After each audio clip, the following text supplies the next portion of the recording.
Hello and welcome to the Open Air Podcast. My name is Devang and Simon. I'm joined as always by Mr. Simon Bushel. Bush, holy hell. It's been quite a time. How are you doing? Where are you in the world? How's life? No, I'm here. I'm in Vancouver. It's fine. Returned back from my travels. Everything's okay. Yes, we are trying to do an episode to actually talk about tennis live-ish as it's happened. So it's kind of fun to be back in the driving seat for it. It's massively fun. I jest. I know you're in Vancouver, but not to do the classic weather talk that you all come to for Open Era. But it's been wonderful in Toronto today. We had a big snowstorm, but everything's melting, and it feels like we are into the better season. Spring has sprung almost, but it's been good in Toronto. I also realized, Bush, that Vancouver's mountains somehow never get underrated, and it's got to be a treat to see them on a daily basis again. It is. It's really lovely. And it's one of those things that being in big metropolitan cities in Europe over the winter break and realizing that air quality can vary wildly, put it that way. Dip to a horrible level, you say? I know there's some stories that always come up about how terrible Barcelona's air quality is and comes high on those rankings of worst in Europe. But until you're there, and then you leave and you're like, holy cow, like it's terrible. It's absolutely awful. So they got a lot of work to do to make that city actually livable from an air quality perspective. Why is that, by the way? Not to get too tangential here, but that doesn't make that much sense to me. It's kind of in a bowl, is my understanding of it. So it's surrounded by like mountains. And I see. Okay. So it's kind of in a dip, and then it's just like tons of car traffic and then tons of commerce, I think, in general. And they don't really have a plan. And there's not really that much green space there as well. So I think it's a combination of all of those things that doesn't make it a particularly livable city from an air pollution perspective. That's a downer, damn. But Sorry. Good to know. Good to know as we inform the masses about things that you should care about. Things that you should care about. Continued tennis. Tennis, the reason you're here, the reason we're talking to each other, Bush. Mm-hmm. I will admit at the beginning that it's been a bit of a chaotic last month or so for me. So I have kind of approached the post-Australian Open through a massive tape delay and watched things very late after they happened, Simon. But am I fair to say that this has been quite a great stretch for tennis? Post-AO, those doldrums that we wait for in terms of Indian Wells in Miami. This has been quite good. Yeah, I mean, so the last time that we spoke to you was the back end of the Australian Open. So we've had a whole month's worth of tennis, and we've had multiple winners on the ATP and WTA side, which are worthy of talking about. But I think just one thing to circle in on here is just the disparity between the number of tournaments that have happened on the ATP and the WTA. ATP is coming in hot with 11 tournaments in the space of February, and the WTA just 5. Like that's an enormous disparity, just given terms of, and writing up the notes and going through what's happened over the last month to try and put it into perspective for everyone. You kind of you want to be balanced. I think it's fair to try and be balanced of the WTA and the ATP, but there's just much more to talk about by sheer volume of what's happened with the men's side of the tour, which is kind of a shame, really, and brings into perspective something that we mentioned at the back end of last year, which is that there's a real lack of tournaments on the WTA, and that's something that needs to be brought more front and center, I think.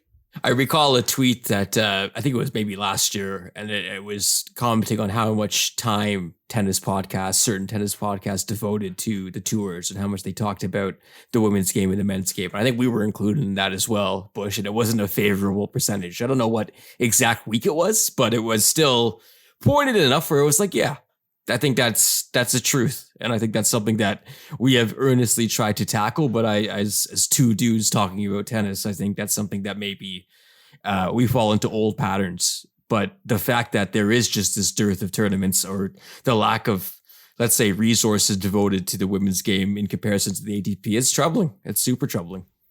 I think you could also make the case, though, that out of the tournaments that have been played since or within the month of February, the biggest tournament that's happened within those has been the Dubai Open, right? Which is a 1,000 event, like it's a premier event on the WTA side, and I think it did draw an pretty incredible field. A lot of the play on the women's side has been in the Middle East. So you have both Abu Dhabi, you have Dubai, and you have Qatar, all of which have happened within February.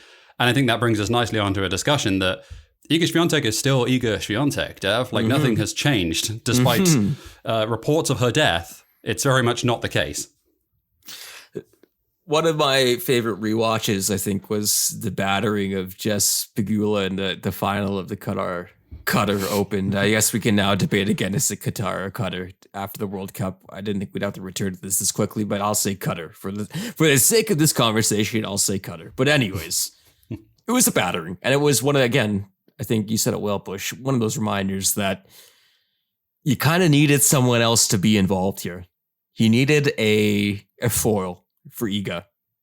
For me, I think you needed someone to show that she's not indomitable and she has some flaws. And I think the back end of Qatar Open going into the Dubai Tennis Championships and seeing someone like Barb Krejcikova kind of put a dent in the mystique was important. I think it's important for this tour going forward for the rest of the season, because now I'm fascinated to see where this goes. Totally, yeah. And I think one of the questions that we all circled coming into the 2023 season is who was going to challenge Iga Swiatek and who was going to be that foil. And she's a really interesting matchup as well, because in this period of dominance that she's had for a little over a year now, you have seen the losses that she's had and the matchups that have caused her trouble. And I don't think it's a surprise, actually, that she lost to someone like Rybakina at the Australian Open, because it's not a favorable matchup for her. And you know who isn't another favorable matchup for her? That is Babs Krejcikova. And I put in our Discord server, and I think this is true. I think Barb Krejcikova is the most complete tennis player in the world. Like, just considering what her exploits are on the doubles scene, just given what she's done in singles, I'm not sure there's any person that ranks above her, honestly. Bush, let me ask you, why do you think Iga dominates the Coco matchup so easily? Like, what do you think is behind that? I think there's some grip change stuff, would be my guess on this one, just how extreme the grips are that Coco has, both forehand, especially on forehand. I think that's one part of it. I'm not sure this is quite a mental battle in the way that some people have tried to circle that on paper and say that, you know, she's just in her head and she doesn't think. I'm not actually convinced that. I think this is actually a bit more technical. I think if you start breaking this one down, it's just a horrible matchup for her, where like the strengths that Coco has, like being able to use the athleticism, overwhelm players, like use her power to overwhelm players. I mean, that's just not going to work against someone like Swiatek, right? She's just a more powerful athlete. That's just a fact, right? Like her shots are quicker. She's able to handle what Coco throws at her. And in general, like it's like to be able to maneuver Goff around the court and get her out of her sweet spot, which is what she has done in all of those matchups. It makes for a pretty devastating result, because I mean, Goff is nowhere near her in some of these matchups, Dev. Not close at all.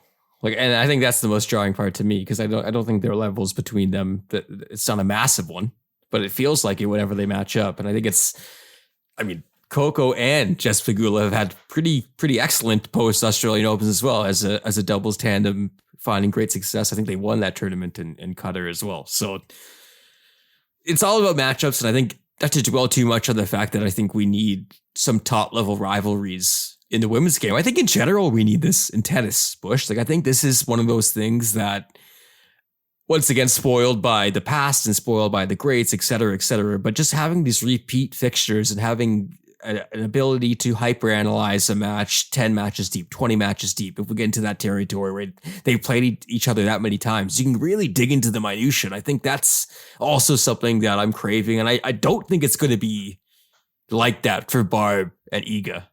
I feel like they are not in that same generational tier, but in terms of just actual tennis players, it's hard to disagree with what you said, that she is just technically a brilliant tennis player. Yeah. I mean, that's not to be reductive about it, but she's just incredible at what she does. We can get, and if we want to break it down, we can go much further into that. And maybe that's an interesting one to analyze the matchup specifically between Goff and Swiatek at some point. I think I'd like to do that, just to kind of really put some meat on that bone. But Dev, I wanted us to transition quickly, because the Abu Dhabi Open did take place this year. It did take place in February. And do you know who has the most match wins on the WTA so far this season? It was the winner of the Abu Dhabi Open. I think it's Belinda Bencic. It is. It bloody is, Dev. How did this happen? Wonderful.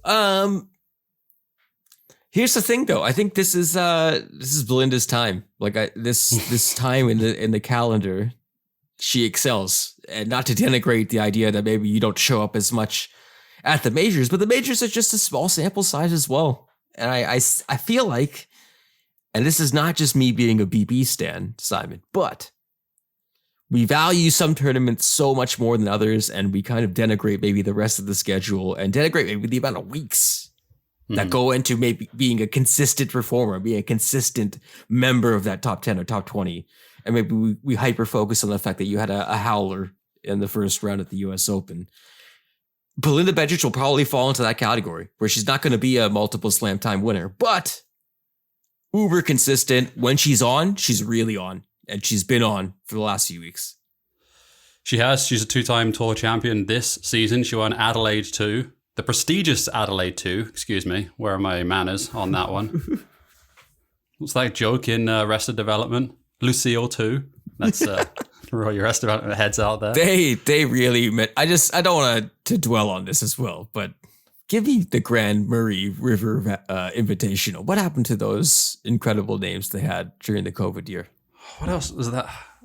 The Murray called? River? No, I think I botched the first one. So like the Gremlins or something? It had an S at the end of it. The Rollings. I can't remember what that tournament was called now. Anyway, she beat Ludmila Samsonova in the final of that tournament. Samsonova, who sneaky up to world number 12 in the world, had a pretty damn good season last year, but a pretty middling start to 2023. 6 losses already. And we can cover that more in part 2 as we get into some of the Indian Wells stuff and a look forward. But in general, across the board, the WTA is not too dissimilar, I wouldn't say, within the start of 23 as it is in 2022. Like Sabalenka is 13-1 on the season. She's only lost once. Yeah. Pegula is still the world number 3. Jabeur is still the world number 4. Like nothing's really changed in that regard.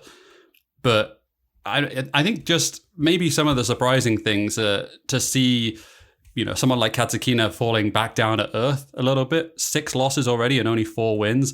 It's not really been the greatest start of the season for someone like her. Once again, catching up and realizing what has happened.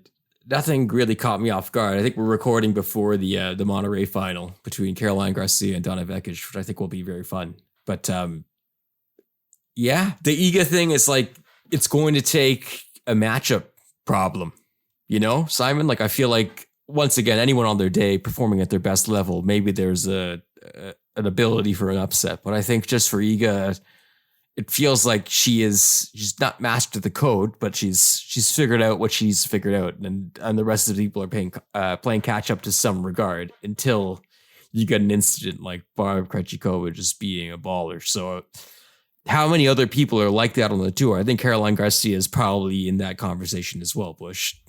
She's a monster start to the season. She has 15 wins already so far. She's been to 2 finals. She's probably going to win today, maybe? Question mark? I guess we'll find out. This will be horribly dated as we see what happens, but yes. And also a sneaky stat about Caroline Garcia. Leads the tour in aces.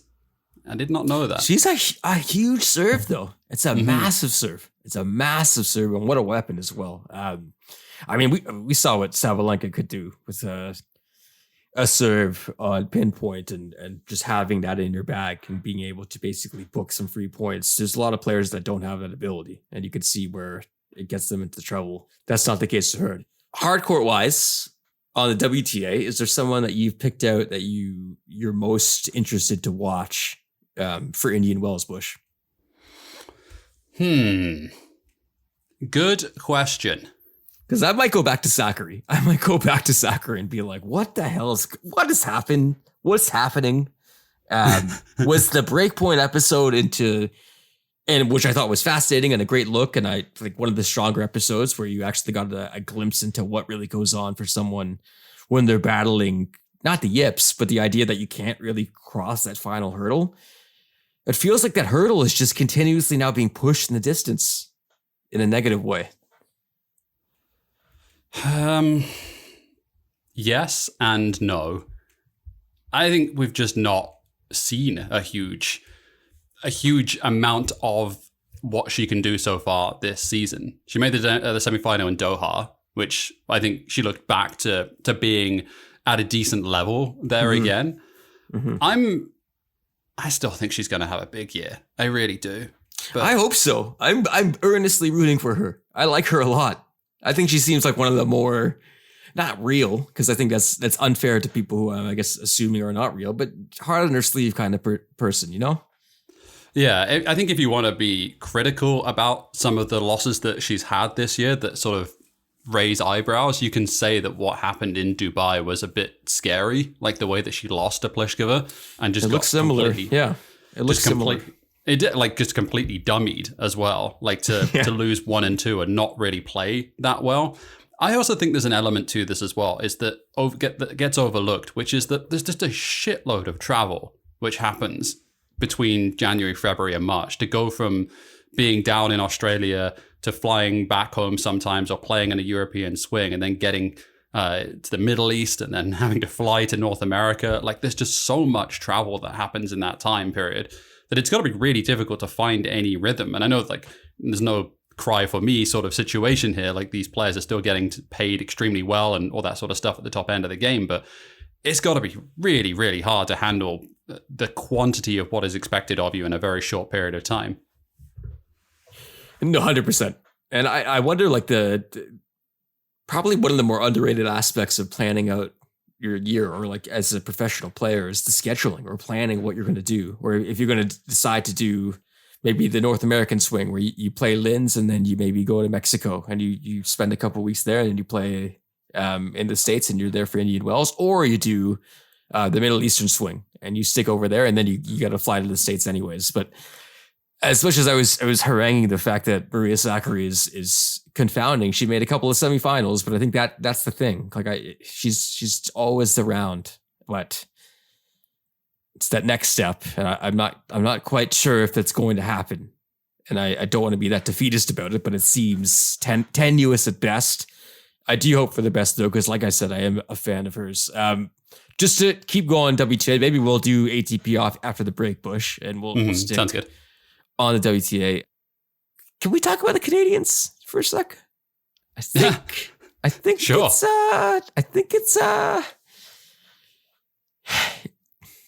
what Bianca's. I don't think Bianca's going to come back to where she was. I think that's kind of done. I think it might be close to being done, and that sounds very, very final. But I haven't seen much to indicate elsewise.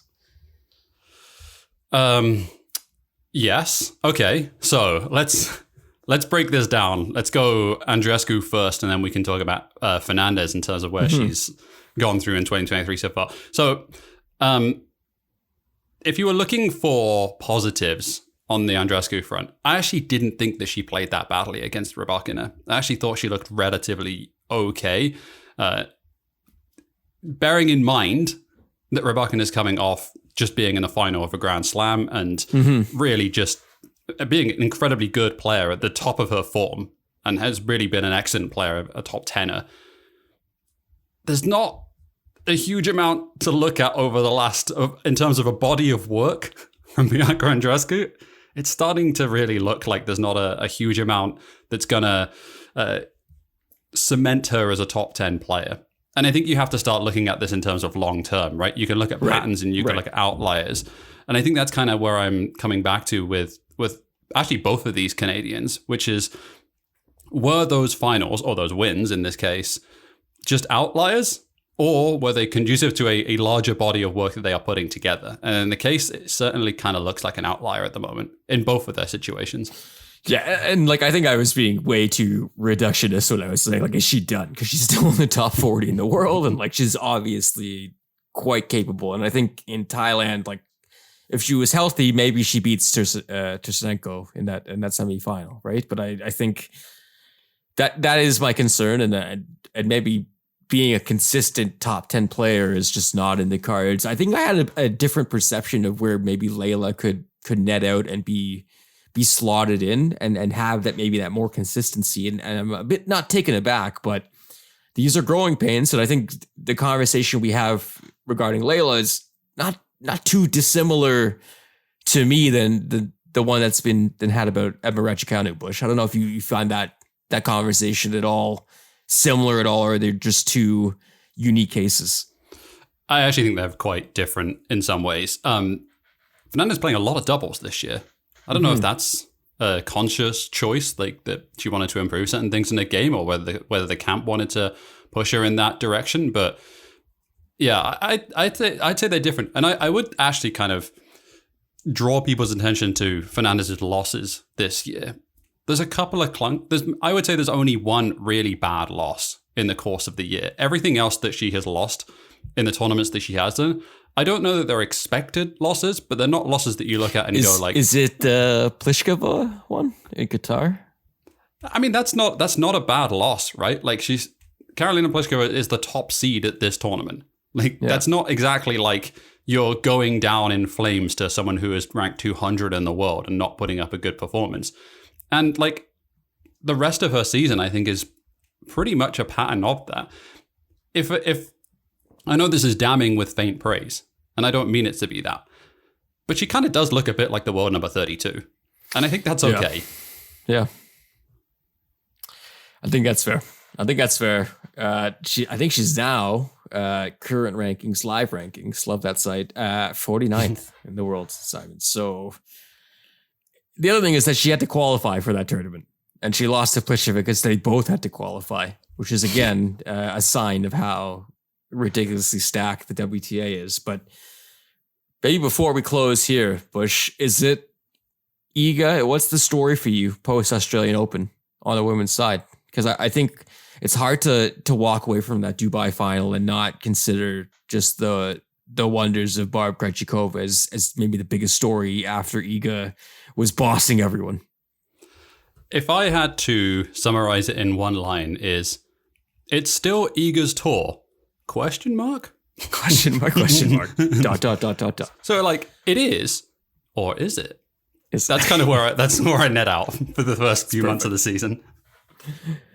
It's perfect, and we'll leave it there in the interest of time and to get to the other side of the break. When we come back, we hit the ATP and the return of Danii Medvedev to the upper echelon.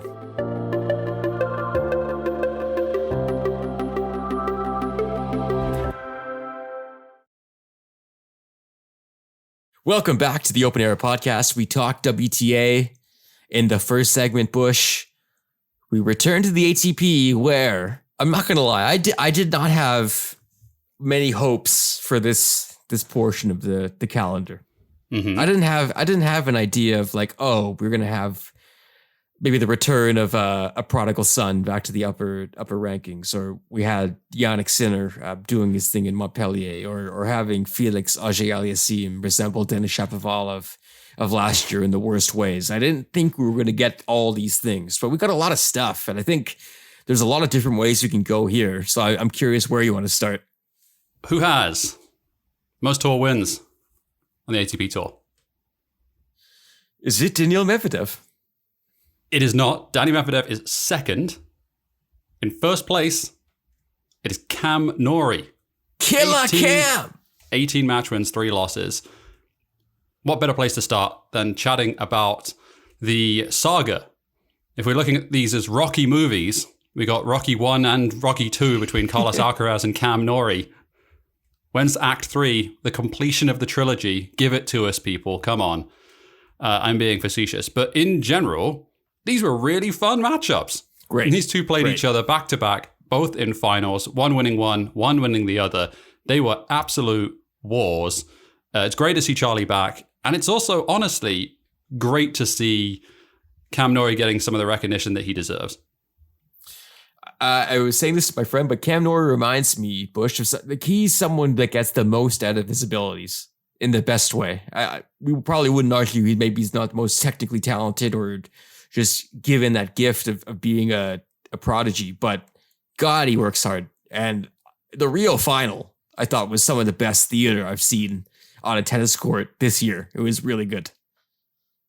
Yeah, it was. It was really, really fun to watch the pair of them go at it. Norrie has one of those games that you're watching, you're thinking like, this is not particularly aesthetically pleasing. And it's another thing that I said in the Discord, and something that I've come around to a lot, which is ultimately like, I don't really care about someone's technique. If it goes in and works, I don't really care. Yeah. And like, how many players would we lose in the case of someone like Danii Medvedev, who's like, he doesn't look very good, right? Like his shots don't look great. Technically, it's maybe a bit all over the place. It's not maybe the greatest in terms of how you would coach it from a textbook. But this dude has, won a Grand Slam and has been at the top end of the sport and been won number one, right? And I think that's kind of where I net out with a lot of these players as well, which is that in the case of Norrie, maybe it's not the most pretty stuff, but by God, is it effective?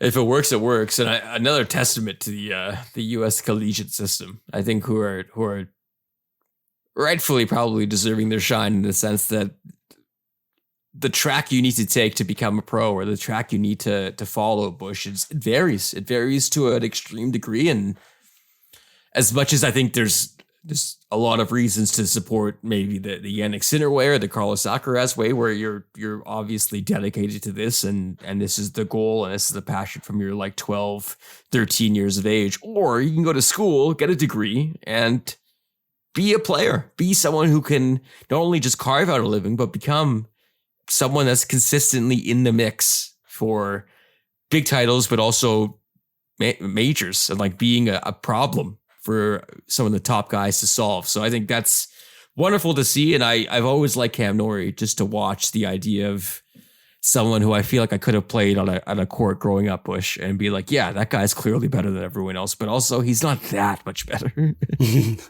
Yeah, he's kind of like the embodiment of that, isn't he? Where you're watching him hit next to you and you're like, he's not that good. Yeah, he's good. He's good.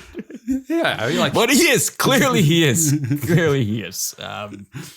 Let's talk Medvedev, Bush. This is, I think, to me, something I didn't see coming, but boy, am I glad to see it. And going back to the Iga conversation and needing a foil or needing someone to maybe mix things up, Novak is still Novak. And obviously with that Australian Open in his bag, it's clear to stay as that. But it's really nice to see Daniil refine that level where he is a massive problem for everyone. 3 straight titles in February. I mean, that's nuts. Felix is done. Like I feel like Felix mentally has been destroyed by Medvedev. He's ground him down into small dust. To some sort of dust. It's bad. But I think going back to what works or figuring out who you are or where you can rest your laurels, Medvedev is fascinating to me, Bush, because I think this is someone who, like you said, nothing is like a pattern or nothing is, conventional. But it's the rhythmic patterns or what he was doing that he found massive success a couple of years ago that he's refining. And there is a lot of similar patterns that I see in his game. When he's firing at his best level, it feels like it's on repeat. So he only has 2 match losses this year. One of them being to, obviously, he lost in the semifinal, at Adelaide to Novak Djokovic in a match. Actually, I'm kind of curious to go back and watch again. I want to see what Djokovic did in that one technically to sort of, and what didn't work in he wasn't that good in that tournament. Korda almost beat him in that final too. Mm-hmm. No, it's interesting. I should go and look at it. Obviously, he loses to the aforementioned Seb Korda in Australia. So let's go to Rotterdam, right? Because that final is really interesting. The Sinner one. Sinner's had himself a really good month as well. I should call this month the Sinner month, shouldn't I? Where he sort of makes his living off hoovering up tournament titles in the in-between months. The meaningless ones that I was just being like, we should give these tournaments a chance. But now I'm like, no, they're nothing and they're worthless. Yes, the rings earny kind of situation. In that final, I think you saw on full display why he is such a challenge for a lot of the top end of the men's game to overcome. Like, Sinner is absolutely annihilating tennis balls, like detonating at Mach 1. I don't know, I've lost the metaphor, but you know what I mean. Like hitting the fluff off the tennis balls. And Medvedev just made him play so many shots that he did not want to play, and it just kept coming back. He's he's a nightmare. He looks like someone that I would just never want to play tennis against ever, because you just keep getting put in positions that you're not comfortable with, and the ball just keeps coming back over and over again. That Rotterdam final was fun to watch because it was like Sinner trying to overwhelm him and then gradually over, point by point, game by game, getting ground down until eventually succumbing and just like waving the white flag at the end of it.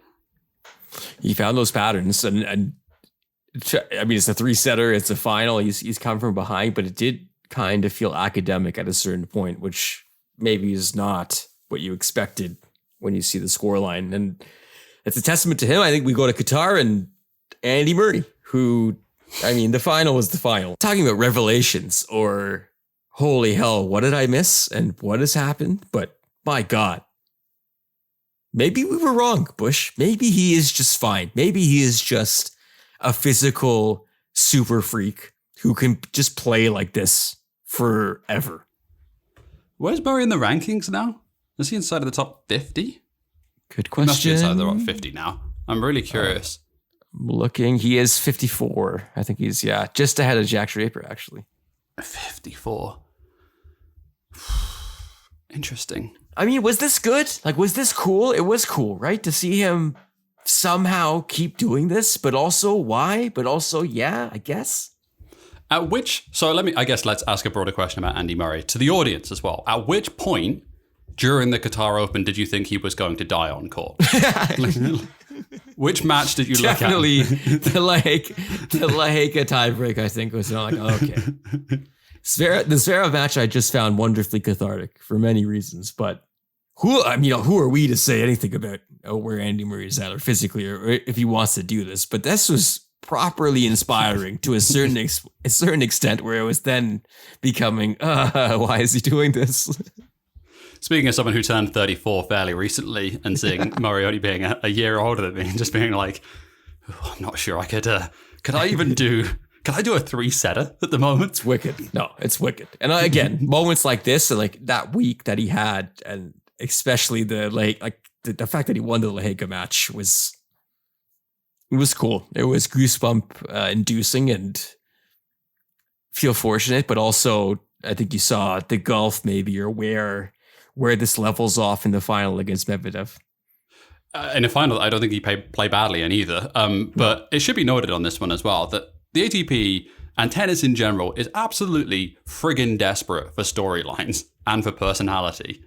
Let this guy play forever if he wants to, because he's a good story. Like, he's just a great story. It's inspirational to come back, to keep doing it just for the joy of playing the sport. Dude has a metal hip, for goodness sake. It's great theater. It's box office. Let's keep him going for as long as he can do. Did you catch the Medvedev Joker match, Bush? Oh, yeah. This one was fun. I enjoyed this one a lot. Talk about cathartic, right? That reminded me of Peak Club Med. That was fascinating. It's another thing that I put in a Discord. Like 3 Discord plugs inside of the first 2 segments. Sorry, everyone. But in hindsight, with the record that has happened and the way the patterns have evolved between these two, is that US Open really so much of an outlier? Medvedev just absolutely crushed him in that final. And he kind of crushed him in this semi as well. It didn't look too dissimilar to what happened. No, I think you're right. I think the body of evidence is there, though, as well, that when he's at this level, when Daniil Medvedev's feeling himself at this point, there's few people who can stand up to him, especially on a hard court. And I feel like that's totally warranted. I think there is a pattern of play that's beginning to stack up here that says that if you can basically do to Djokovic what he does to everyone else and have a big serve and hang with him, you're going to have a really good chance of being in a match. You'll be there, yeah. Or at least you'll be in the conversation when it comes to those big points. And you could have the consistency. Now the question remains, who on the tour can actually do that? No one really. Let's be honest here. No one really, though. So I found Medvedev, especially, I mean, the final was kind of rote, and I feel a bit bad for Andre Rublev. I wanted to play this clip, Bush. I don't know if you heard this, but this is Daniil Medvedev after his win over Rublev talking about Andre Rublev's abilities.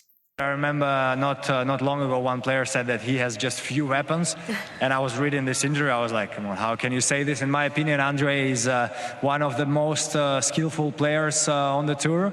He just didn't exploit fully his potential yet, but I'm sure that he can win Grand Slams. Hopefully he can beat this guy who said it many times. I love Steph Tsitsipas catching shade randomly, and like a nice moment between friends, but also maybe one of the stupidest things that has been uttered by someone as a tennis player, and from him, which is saying something as well. I want that to continuously be a thing that comes up for him. Let me ask you a question, Dev. Why did Andrei Rublev lose this final? Is it because he just lacked weapons? Come on, people. Oh, God. It's a joke. Come on, it's funny. Anyway, good. Any chance to, rip on Steph is always appreciated. And honestly, kind of the truth as well, though. Is this not? I think to beat, basically now, and if we want to compare Med to Novak in some ways in terms of what you need to beat them, you do need a pretty big arsenal. He needs some firepower. By the way, these things are not mutually exclusive, right? Stefanos Tsitsipas can be a prick, and Andrei Rublev can also have few weapons. Those things can both be true at the same time. I'm interested to see the rest of this season, because he has to be, in the case of Danii Medvedev, one of the most fascinating players to see what happens in this Sunshine Double. Because if we're sitting here in a month's time and he's won both of them, and he's Would you be managed surprised? to... I wouldn't be surprised at all. I really wouldn't be. Just the way that it's gone and his form so far. Also, I don't think Novak is getting into the United States from what I've just read. So it's ridiculous. This whole situation is absurd. Why is the Florida governor sending? I need Joe Biden to stake his reelection on this. I need that. I need this to be his massive thing. Like, it's absolutely... I got a parking ticket last week. Am I allowed to write to Justin Trudeau and ask him to solve it for me? Oh, so, just to confirm, Florida Senator Rick Scott is now championing Novak here to get him to the States. So it's just grift work, right? It's just general we'll see. We'll see if that works. But no, and exactly that. I mean, kind of issue for me is storyline wise, the ATP. Like you said, there's not a lot. Bush, I think people I like to watch, and he won in Mexico, Alex de Minaur, who beat Tommy Paul in 3 sets, who is now, I think he's fully embodying that Leighton Hewitt energy that I wanted to see him fulfill. But that final four, Bush, was de Minaur, Tommy Paul, Taylor Fritz, Holger Rune. That's pretty damn good. But also, out of those guys... Yes. Like, are they going to challenge? Are they going to challenge a Djokovic or a Medvedev? I still think Rooney has a really good shot this year of doing something that we all don't want him to do, which is to win a Grand Slam. He's not had the greatest of start to the season, it has to be said, but at the same time, that could also be leveled at a lot of people, just given how much has happened so far during the course of this year. Maybe a better question, now that I'm thinking on the fly. What's the ceiling for Alex de Minaur for you, Bush? What is his highest ranking? Here's a question for the audience, if whether or not, wherever you are listening to this as you're folding laundry. Because I would take a guess that his highest ranking that he has achieved so far is the highest ranking that he's going to have in his career. Wow. So I know the answer. Do you want to know? Do you know? It's 15th. Yeah, he must have. I remember him being in the top 20. Mm-hmm. I don't think he's ever getting back in the top 20, man. I don't think. Wow. I don't think consistently. Really? Yeah, I don't think so. The tour's too good. There's too many good players at the top end of it now. He works his butt off, though, man. And I think there's still true. Yeah, and that's also very fair. But yeah, maybe I've got the Leighton Hewitt blinders on too much. I think I've got fully in the bag for this Hewitt 2.0 redux. I feel like some of that stuff is is overblown, right? Like he's such a hard worker sort of he cares mentality. so much. He cares so much. I mean, this thing gets brought up all the time, and like speaking of right-wing grift stuff that trickles into sport as well. Like, you don't get into the top 10, you don't get into the top 100 without working hard. It's ridiculous, the idea. Oh, this guy just works harder than his competition. No, he doesn't. Like, that's not how it works. Everyone works hard. Rise and grind, Bush. It's an ethos. It's a lifestyle. No, I think you're right. I was reading some of the post-match analysis as well on that final. Alex Diebenauer beating Tommy Paul in Acapulco, but I just generally do like his vibe, and I think he is not a shithead, which is basically now my kind of gauge on how I like to support players on the ATP, because that's a fine line. It's a very fine line. It's a parting shot segment at some point to go through the ATP top 100 and say is or is not shithead on the scale. That's an episode. That's content, baby. That's a definite holiday episode. That's holiday. Exactly. In the bank. Write that in a notebook somewhere. Get it in the Notion page. Let's just sort of finish out this segment of saying, like, I wanted to quickly run through the winners in February so far, and obviously Sinner had a great month, as did Alcaraz, as did Norrie, as did Medvedev, which we all touched upon. One that we did, so I did an episode on this one, was Wu Yingbing, which is an amazing story. Him winning in Dallas at the start of the month. Oh, thanks, man. Great I appreciate episode. it. What a cool dude. What a great story. And ultimately, if you're looking for storylines, this kid's got to be also box office for a lot of the tour if they want to market him. Anyone who can beat John Isner in a final and stop John Isner from getting that glory is a hero in my books. But also that final was insane. That last tiebreak was nuts. Absolutely nuts. I also loved how awkward he was at that Dallas Mavericks game afterwards. I don't know if you saw that clip, Bush, but it was just fantastic. I think he did the jersey over his $6,000 sweater that he was wearing as well. So it just looked like a just absolute comedic masterpiece. But thank you for foiling John Isner, Taylor Fritz, and JJ Wolf. Thank you. You and Big.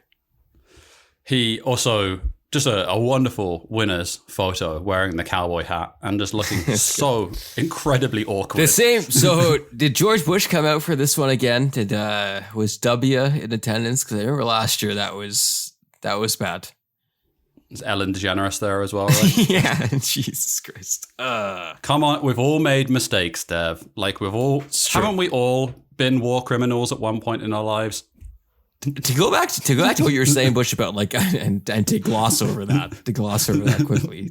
It's ridiculous all of the places these tour stops are happening, and kind of the differential, like the different money and the stakes, and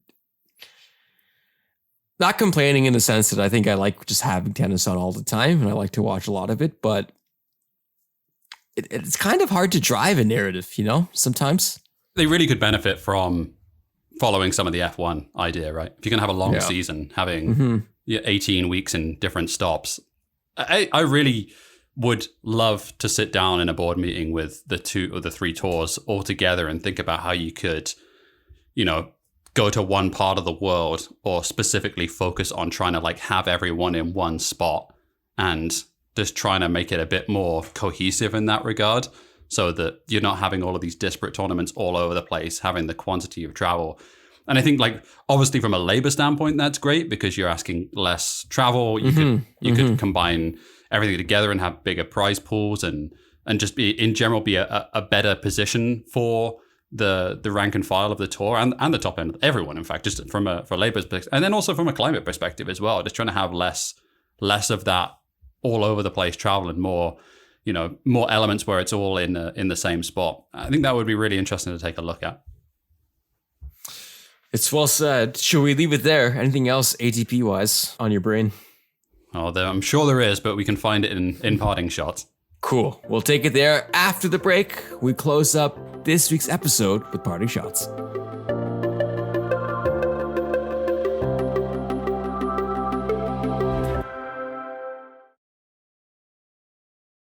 Welcome back to the Open Era podcast, Dev, and welcome back to Parting Shots. I will let you know The world number 2, Carlos Alcaraz, can do it all. Not only is he fantastic at tennis, he's also scoring goals for Southampton to lift them off the bottom of the table.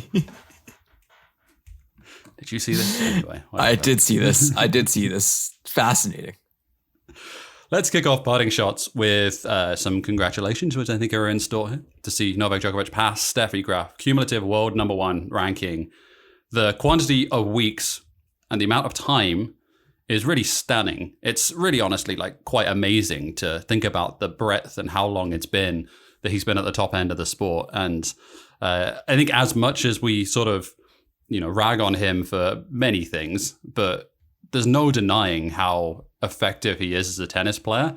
And to have that number 1 ranking for as long as he has does is quite remarkable.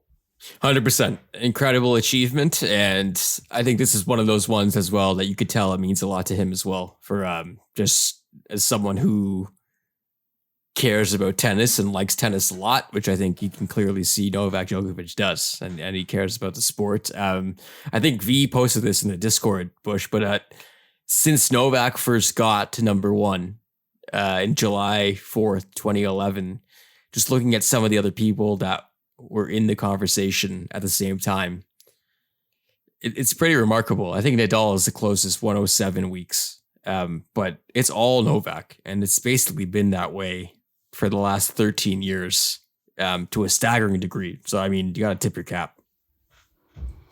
Until Fed comes back, right? Don't make me cry on this podcast, man. Please. Moving on to the aforementioned Rafael Nadal. That top 10 streak is coming to an end, Dev. I'm pretty sure it will by the end of Indian Wells. There's some slight mathematical things that could happen, but almost certainly by the end of Miami, he will be outside of the world's top 10 for the first time, I believe, since the inauguration of John F. Kennedy. I think that's how long it's been. Now, this is kind of a sad story, right? In general, because I think we're so used to him being there, and he always comes back. He always comes back. Is he coming back? I'm not sure he's coming back this time. I'm not sure either. I mean, he's proven us a fool several times. I think I've written him off at least 20 times in my long tennis watching career. But this does feel different. I think also the stakes are different for him now as well, as a dad and like as someone who maybe can see the finish line in some respects. This really does kind of feel how the latter stages of the Federer thing felt to me as well, where like always you're like, oh, he's coming back, he'll be fine, and you watch him play a match, you're like, oh yeah, no, he looks fine, he's gonna be totally fine. The last few times I watched Rafa Nadal play, I've been like, I'm not sure. This doesn't look very good anymore. But that's happened though. I feel like that's happened before that though, hasn't it? I don't think to this extent though. This is proper like Peyton Manning, Kobe Bryant at the end, where you're God, what am I watching here? This is awful. This man needs neck surgery. This man needs a new neck. Okay. No, I see where you're coming from, and I think you're right in the sense that maybe for just normalcy and the fact that I want to see him be at the French Open and be just there and be him, I'm taking it for granted. One of your favorites, Taylor Fritz, speaking on rankings. Woo! Taylor Fritz, the world number 5. World number 5. Is that good? This coming. Is that good for tennis? Here's my column. But here's my handing in my Canadian passport again, Bush, to say Taylor Fritz has done what Felix and Dennis haven't. Do you think that's fair to say? Oh yeah, absolutely. Absolutely. And I think that shows from where he's at in the rankings and to be his ability to be this consistent, but also he has some pretty massive wins under his belt as well. But he's very good, Bush. Like I think there's nothing else to say really. Is top 5 good? Is like the kind of, you can imagine one of those headlines that get written in like sort of your liberal press where it's like, we could give everyone healthcare. Is that a good thing though? We could end poverty. You're saying this is an Atlantic column. This is a column in the Atlantic. Exactly what you're saying. Okay. That is the meanest thing anyone's ever said to me. That's fair. 4-day work weeks have been proven to be a good thing. Yeah. Should we do it though? Wouldn't people be upset? Anyway, let's move on swiftly. We have a Sophia Kenin sighting, Dev. Wow. She back? No. But she did beat Samsonova last week, and she is inside of the world's top 200 again. Talk about a fall. And, if you want to, the website that we love so much, like our live ranking website, livetennis.eu, the GOAT, the OG here. If you want to waste a few hours, look at the bottom, look at between the ranking of 100 and 300 on the WTA side, and looking at all the names that have find themselves down that far at the moment. It is a familiar story unto itself going through all of those. I ran into Harmony Tan at 185. Familiar face. Sasha Vickery at 191. Catherine Seeboff, Canadian, 199. Yeah, no, it's also the malware on the site. I hope there's not malware infested, but it feels like a lot of stuff is going on in the background on this live tennis.eu. I'm trying to be less of an asshole as I age, Bush, and I feel like Sofia Kenin just playing or liking playing is pretty cool. And I don't think she needs really any other validation than that, the fact that she is a major champion. Like, you do you, and if this is what it's going to, if it's getting trounced by Buzkova at 6-1, 6-1, cool. But if you're having a good time doing it, then also cool.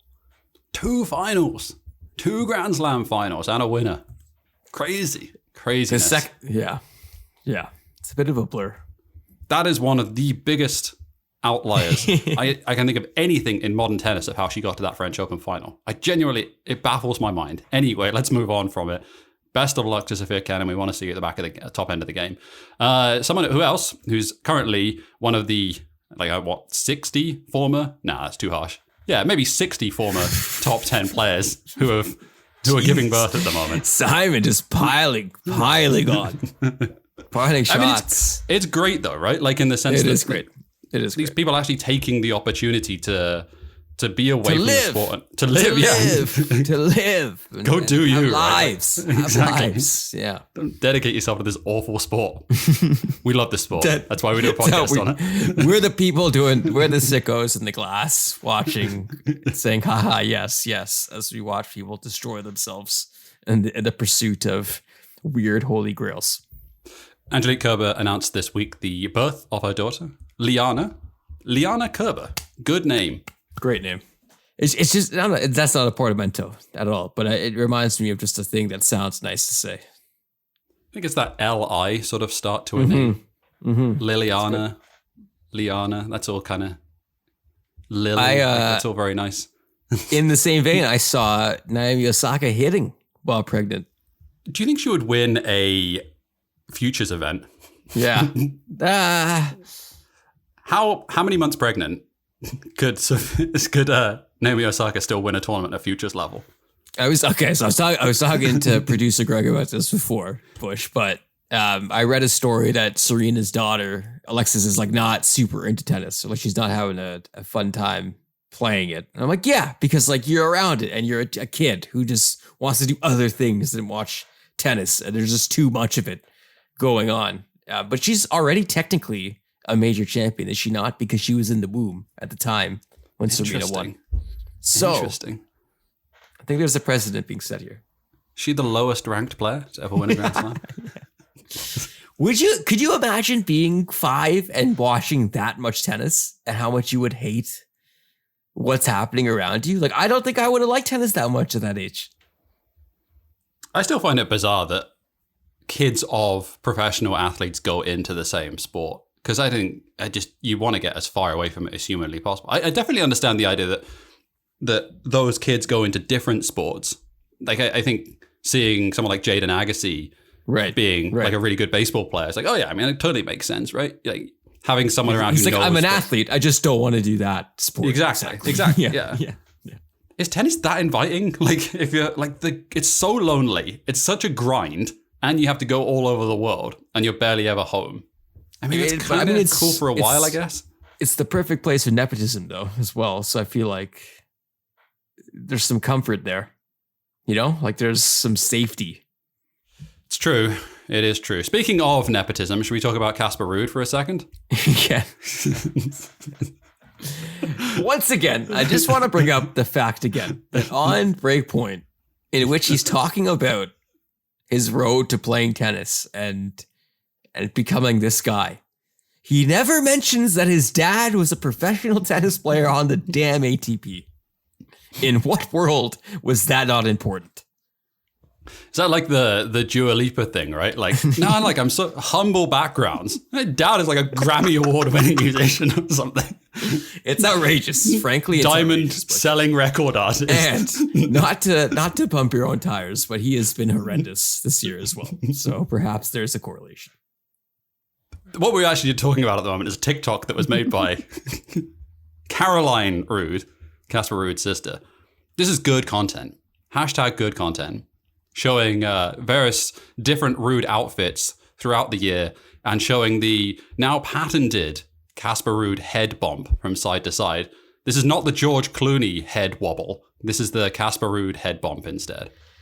It's a good video. I love Yonex. I just like Yonex in general. So I like the aesthetic gear, and he's got good fits. I mean, once again, that episode has ruined my perspective of him, but I like his fits. I love how we're reading so much into this one situation of him talking to a ground staff member. He was a jerk. He was a jerk, Bush. He was a big jerk. Just don't talk shit to people that are in less power than you. Come on. The elephant in the room is I bet you could see yourself in that similar position because you've got a big final and you're like, I need to get all my practice, and you're being mad about it. So I think this is what's happening here. I mean, I guess the counterpoint is that he knew he was going to lose going into that final. Big time. So what was he going to practice for? Was he just going to like make sure that it wasn't, he could aesthetically pleasing going into the final? Nah, that's way too harsh. I'm sorry. I shouldn't have gone that far. Let's end this, sir. You got one more. There is a mixed doubles event for charity ahead of Indian Wells. I believe it's actually taking place this weekend? ? Anyway, there's a bunch of different pairs that are playing together. Emma Raducanu playing with Cam Norrie, which is very cool. Iga Swiatek partnering with Hubie Hurkacz, and of course, Maria Sakkari and Stefanos Tsitsipas. The Greek duo. They are stuck together forever, basically, yeah. They sure are. It's nice to see some of these teams playing together, like nations kind of hanging out together. Fernandez and Olivier Aliassime is cool, Pegula and Tommy Paul. But it does lead me to this question. Which pairing would you like to see play together? And would said pairing be able to win a Grand Slam doubles title? It's a great question. I saw Ons Jabeur playing with Casper Ruud, which is kind of random. I honestly, Layla and Felix, I would love to see them find some chemistry on the court together. Have they ever played? I can't remember. Level? I can't recall. No. Mm-hmm. I wonder if they have or not. It's interesting. That to me is one of those ones where it's like the boom or bust potential where it's... I think the other problem is like the way things are organized. Will mixed doubles really ever get their due unless it's like a Venus playing or a Sarita playing? Like it feels like it's really in the backbench. Well, that's kind of how it shook out, right? Is that people's only attention that was drawn on Wimbledon a few years ago was when Mario was playing with Williams, right? Like that's kind of how it shook out that way. I mean, give me Barb Krejcikova with that. There's a game show. Here's what you want to market it. Give me Barb Krejcikova with any ATP top 100 player to see whether or not she can. Yeah, right? How good How far can she go? I love that. Netflix, please do this instead. That's a really interesting question. Which player in the top 10, which ATP player in the top 10 could Barb Krejcikova not win a Grand Slam? I'd love to see her play with any of those guys. That'd be great. I don't think she's winning a Grand Slam with Casper Ruud. I don't think she's doing that. 2 challenges remaining, sir. You go first. Yeah, I'll give a shout out to Psych Odyssey, which is a documentary series filmed by 2 Player Productions, and it's 31 episodes long. It's massive. Anyway, it's a documentary series which does behind the scenes look at the game studio Double Fine in their run up to the production and release of Psychonauts 2, a game that came out last year to a bunch of critical acclaim. But it's really fascinating in the same way that Get Back was an interesting look at the creative process of the interpersonal dynamics between people and also just the creative process in general. Seeing this done from a video game perspective and just looking at it through my own work and my own company just to see like where are the same problems? Like how does creativity fall apart? How does like trying to hone in on single ideas, how challenging that is across the board. And just like in general, even though people are trying to do the right thing, you can still come across as an arsehole inside of a company, even if you're not that way. So it's just really, really interesting to follow, and fully recommend it. If you can't do all 31, maybe look at episode 21 instead, because it's where a major staffing change happens at the company, and just seeing the run up to that. It's kind of fascinating. I'll definitely check that out. Sounds fascinating. Wonderful, Bush. I'm moving soon, so it's been a chaotic month, but come back to Vancouver, ladies and gentlemen. Moving within Toronto, but no, I'm super excited that I'm moving with my partner, and I'm over the moon about that. But also going back to a part of the city that I really love a lot, and a part of the city I spent a lot of time with as well. So it feels good. It feels good to have February behind us, and maybe some warmer temperatures as well. But I'm excited, Bush. I'm excited for spring. I'm excited for the clocks changing. I just want another hour of daylight in the evening. Goodness gracious. You said it. All right, sir. Shall we leave it there? Let's do it. Thank you, as always, for listening to the Open Era podcast. If you like the show, a rating or a review wherever you find this podcast would be wonderful. As always, we're on patreon.com/openerapod. Get the show ad free, get it early on Sundays. Plus, you join that Discord that we mentioned a ton of times. The Discord, Bush, the fact that I have not been able to watch a lot of things live saved my life. So thank you to everyone on there. I love these folks dearly. They're super great and just really smart tennis heads. So join us, come chat tennis, come chat random stuff that's happening. It's a good place to be. We're also on twitter.com/openerapod. We're tweeting about tennis as the matches fly by. For producer Greg on the ones and twos, and for Simon, thank you so much for listening to Open Era. We'll talk to you next week.